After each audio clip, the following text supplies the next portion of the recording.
अगर किसी ने उस समय कानून नहीं देखा, इसका यह मतलब नहीं है कि जो अब हो रहा है वो सही है। और जिस तरह से कथाकथित खुदकुशियों की खबरें आ रही हैं, बीएलओ खुदकुशी कर रहे हैं, जिस किस्म का प्रेशर उनके ऊपर है, ये किस तरह का एसआईआर हम करवा रहे हैं इस देश में। और तीसरा और मेरा आखिरी आपसे अनुरोध ये है कि ये जो सरकारी पैसे से जो ये डायरेक्ट कैश ट्रांसफर चुनाव से पहले होते हैं, ये डायरेक्ट कैश ट्रांसफर को बिल्कुल बंद करवाना चाहिए, क्योंकि ये पूरी तरह से लोकतंत्र के खिलाफ है। आपका बहुत बहुत धन्यवाद अध्यक्ष जी, आपने बहुत धैर्य से सुना। डॉक्टर संजय जायसवाल। बहुत बहुत धन्यवाद माननीय अध्यक्ष जी, आपने मुझे इस चुनाव सुधार पर बोलने का मौका मुझे दिया। संविधान की धारा 326 भारत के प्रत्येक नागरिक को मतदान का अधिकार सुनिश्चित करती है कि वह बिना किसी भय और लालच के अपना मतदान कर सके और सही व्यक्ति को चुन सके। चुनाव सुधार का मुख्य उद्देश्य भी वही है, लेकिन चाहे वह माननीय मनीष तिवारी जी हो या नेता प्रतिपक्ष हो, सभी आज भी एसआईआर की बात कर रहे थे। नेता प्रतिपक्ष जी तो पिछले 3 महीनों से केवल वोट चोरी, एसआईआर, जो कि चुनाव आयोग का संवैधानिक अधिकार है, उसी तक अपने आप को सीमित रखने का काम करते हैं। जिस मुद्दे पर बिहार में चुनाव में इतनी बड़ी हार मिली, उसके बाद भी विपक्ष समझने को तैयार नहीं है। इन लोगों की स्थिति देख करके मुझे एक शोले फिल्म का डायलॉग याद आता है कि असरानी ने कहा था कि हमें सुधारने वाले बड़े बड़े सुधर गए, लेकिन हम नहीं सुधरे। तो ये कभी सुधरने वाले नहीं है। ये सारा दोष ईवीएम को देंगे, एसआईआर को देंगे, अपने अंदर नहीं झांकेंगे, और हमारे लिए यह बहुत अच्छी स्थिति है। मैं माननीय प्रधानमंत्री जी, गृह मंत्री जी, राष्ट्रीय अध्यक्ष जी और बिहार के सभी कार्यकर्ताओं को आभार व्यक्त करता हूं कि जिनकी मेहनत के बदौलत आज बिहार में इतनी बड़ी जीत हासिल हुई है, और उसके लिए मैं सबका आभार भी व्यक्त करता हूं। वैसे मैं नेता प्रतिपक्ष का भी आभार व्यक्त करता हूं कि उन्होंने 20 वर्षों के एनडीए के शासन का कोई भी मुद्दा बिहार में नहीं उठाया। बिहार गए, खाली वोट चोरी, एसआईआर करते रह गए। 20 वर्ष के शासन में बहुत सारी बातें हो सकती थी जिनका मुद्दा उठाया जाए, लेकिन नेता प्रतिपक्ष जी ने इस तरह का कोई मुद्दा नहीं उठाया, केवल एसआईआर करते रह गए। पूरे बिहार की जनता कंफ्यूज थी कि आखिर वोट चोरी हुआ किसका है, क्योंकि बिहार के किसी जनता को पता ही नहीं था कि उसका वोट चोरी हो रहा है। सभी ने फॉर्म भरा।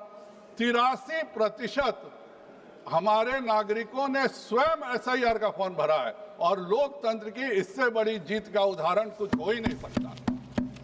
99.8% घरों में बीएलओ उनके घर गए और उनके घर में बैठ करके एक एक घर का सर्वे करके फॉर्म भराने का काम किया। विभिन्न राजनीतिक दल जिनमें कांग्रेस के भी कार्यकर्ता शामिल थे, वैसे 1.5 लाख बीएलओ की मदद कर रहे थे। एक एक जगह पर एसआईआर का काम हो रहा था, लेकिन चूंकि कांग्रेस को अपने कार्यकर्ताओं पे भरोसा तो है नहीं, इसीलिए इतने सारे कार्यकर्ता बीएलए बना के भेजे और कहते हैं कि नहीं वोट चोरी हो गया। और 20 दिन पूरा बिहार घुमा गया, 20 दिन बिहार का पर्यटन का लुत्फ उठाया गया, और जब चुनाव की घोषणा हुई तो माननीय नेता प्रतिपक्ष विदेश चले गए। यही इनकी सिंसियरिटी है, और इसके लिए हम उनको धन्यवाद भी देते हैं, क्योंकि अब वो अगर बिहार में पर्यटन करने जाएंगे तो पूरी की पूरी कांग्रेस पार्टी के सारे विधायक एक बोलेरो गाड़ी में हट जाएंगे। उससे ज्यादा उनको लेने की जरूरत भी नहीं पड़ेगी किसी काम करने के लिए और कहीं पर घूमने जाने के लिए। इतनी ही इनकी हैसियत बिहार में रह गई है। और अगर वोट चोरी कांग्रेस को समझना है तो सबसे पहले वोट चोरी कहाँ हुई थी अध्यक्ष सभापति महोदय? सबसे पहली वोट चोरी 1947 में हुई थी, जब पूरी कांग्रेस वर्किंग कमेटी सरदार पटेल जी के साथ थी और जवाहरलाल नेहरू को प्रधानमंत्री बना दिया गया। इससे बड़ा वोट चोरी का उदाहरण कहीं कुछ भी नहीं है। वोट चोरी 1975 में हुई थी, जब इंदिरा गांधी ने इमरजेंसी लगा करके जनता के सारे अधिकारों को छीनने का काम किया था। वोट चोरी 1987 में जम्मू कश्मीर में हुई थी, जब राजीव और फारूक समझौता हुआ और जबरदस्ती सारे बूथों को कैप्चर किया गया। जो लोग चुनाव लड़ रहे थे विरोधी दल, उनको भगा दिया गया, और उसके बाद कश्मीर ने 1987 के बाद उग्रवाद का ऐसा भयावह दौर देखा जो केवल और केवल कांग्रेस पार्टी के वोट चोरी का नतीजा था। वोट चोरी 1991 में भी हुआ था सभापति जी, जब एक सांसद की बहुत दुखद मृत्यु होती है। राजीव गांधी जी की दुखद हत्या हुई, लेकिन अगर किसी उम्मीदवार की मृत्यु होती है तो केवल वहां का चुनाव कैंसिल होता है।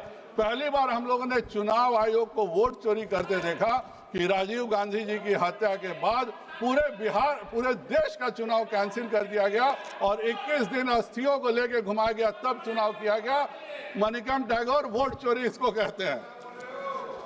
बिहार में वोट बूथ कैप्चरिंग की शुरुआत किसे किया? सबसे पहले बूथ कैप्चरिंग का शुरुआत 1957 में बिहार में बेगूसराय में कांग्रेस ने किया।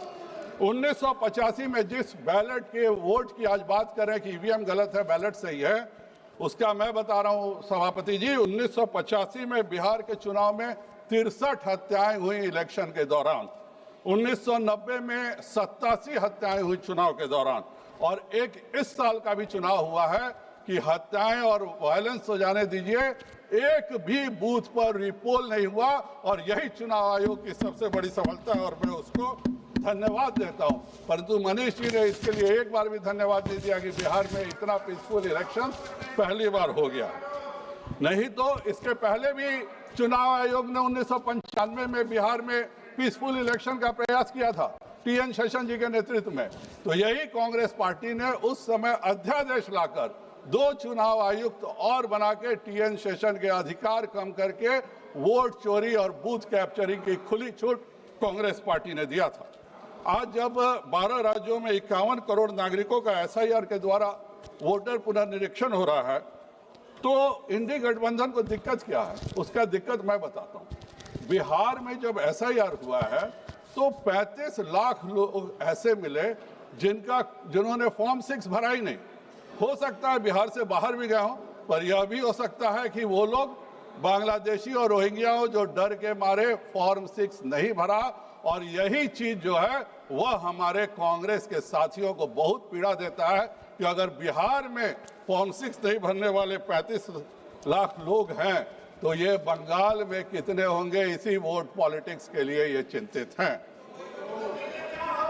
सभापति जी, इस देश में हिंदू हो, मुसलमान हो, ईसाई हो, सिख हो, जैन हो, बुद्ध हो, सभी का यह देश है, परंतु यह देश बांग्लादेशी और रोहिंग्याओं का हरगिज नहीं है। और इसलिए हम एसआईआर के बाद भी जो भी बांग्लादेशी और रोहिंग्या हैं उनको हम जरूर निश्चित तौर पर निकाल के बाहर करेंगे। हमारे बिहार का चुनाव हुआ, विरोधी दलों ने केवल एक ही मुद्दा उठाया, वोट चोरी और एसआईआर।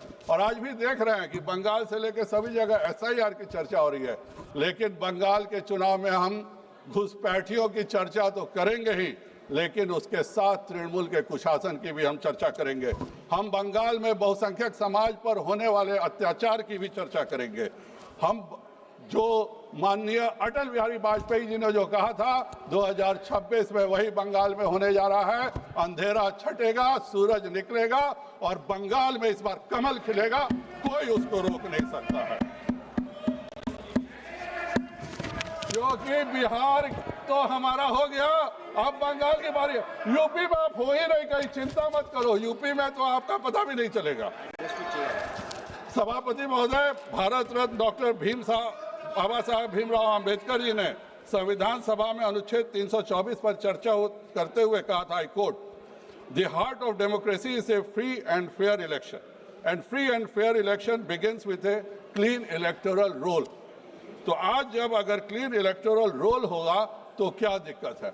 आज जब फ्री एंड फेयर इलेक्शन होगा तो क्या दिक्कत है? आज जब बंगाल में अगले साल बहुसंख्यक समाज पर होने वाले अत्याचार का अंत होगा तो इन्हें दिक्कत हो रही है। आज जब बांग्लादेशी और रोहिंग्याओं को शरण देके जबरदस्ती इलेक्टोरल रोल में नाम देने वालों को हम समाप्त करने की बात कर रहे हैं, तब विपक्षी दलों को दिक्कत हो रही है। सभापति जी, कांग्रेस के तो गुनाहों की लिस्ट इतनी लंबी है वोट चोरी को लेकर कि मैं बोलते रह जाऊंगा, पर वो खत्म नहीं होगा।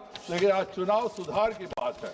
अभी मनीष तिवारी जी बोल रहे थे कैश ट्रांसफर पहले से क्यों हुआ, अच्छी बात है, लेकिन सभापति जी, सबसे जरूरी जो सुधार की जरूरत है वह है कि इस देश में फ्री फॉल बजटिंग बंद होनी चाहिए।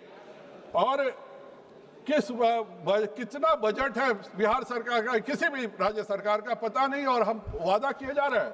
आज मनीष तिवारी जी 10,000 रुपए की बात कर रहे थे, लेकिन मनीष तिवारी जी अगर यह भी बताए होते कि किस नियम के तहत माननीय नेता प्रतिपक्ष और तेजस्वी जी ने बिहार में कहा था कि हम हर घर को नौकरी देंगे, इसके पैसे कहां से आएंगे, तो हमारा ज्ञान में वृद्धि होती। बहुत प्रकांड विद्वान है। इन्होंने बिहार के चुनाव में वादा किया था 2,70,00,000 लोगों को सरकारी नौकरी देंगे, और ये हर जगह बोर्ड लगा था, राहुल तेजस्वी आएंगे, हर घर में सरकारी नौकरी लाएंगे। लेकिन दिक्कत यह है कि इनके दावों को बिहार की जनता बहुत अच्छे से समझती है, और यही कारण है कि बिहार की जनता ने